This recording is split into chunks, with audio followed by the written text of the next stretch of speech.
আমরা আল্লাহর কাছে সাহায্য চাচ্ছি। হে আল্লাহ, বদরের ময়দানে যে ফেরেশতা তোমার সাহায্য হাত বাড়িয়েছিল, তুমি মুসলমানদেরকে সেই সাহায্য দাও। আজকে তোমার ফেরেশতার মাধ্যমে আমাদেরকে সাহায্যের হাত বাড়াও।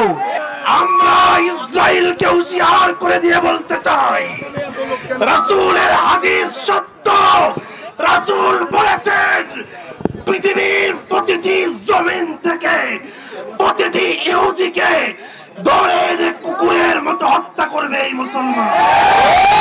আজকের জাতিসংঘ কিছুই করবে না, আজকের আমেরিকা কিছুই করবে না, ওই মুনাফিক আরব বিশ্বও কিছুই করবে না। যদি কিছু করতে হয় জিহাদ ফি সাবিলিল্লাহর মাধ্যমে মুসলমানদেরকে আবার অস্ত্র ধারণ করতে হবে ইনশাআল্লাহ।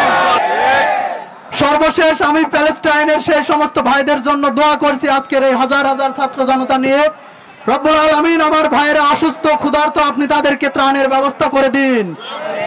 রব্বুল আলামিন আমার ভাইরা আহত, আমার ভাইরা ক্ষত বিক্ষত, আপনি তাদের ক্ষতগুলো দূর করে দিন। সর্বশেষ আজকের এই প্রোগ্রামে আপনারা যারা উপস্থিত হয়েছেন সবাইকে ধন্যবাদ জানিয়ে আমি আমার সংক্ষিপ্ত বক্তব্য এখানে শেষ করছি। আসসালামু আলাইকুম। যুদ্ধবিরতি অবস্থায় 2 দিনে 1000 ফিলিস্তিনি ভাইদের শহীদ করা হয়েছে। এর মধ্যে বেশিরভাগই ছিল নারী, শিশু ও বৃদ্ধ। আমরা স্পষ্ট দেখতে পাচ্ছি সাম্রাজ্যবাদী আমেরিকা ও ইহুদিবাদী শক্তিগুলো ফিলিস্তিনকে উন্মুক্ত কারাগারে পরিণত করে দিয়েছে। এইভাবে যদি চলতে থাকে তাহলে পৃথিবীতে বসবাস করা অসম্ভব হয়ে যাবে। সেই জন্য জাতিসংঘ, ইউরোপীয় ইউনিয়ন, ওআইসি ও আরব লীগ সহ আন্তর্জাতিক সংস্থাগুলোকে দ্রুততার সাথে ব্যবস্থা গ্রহণ করতে হবে।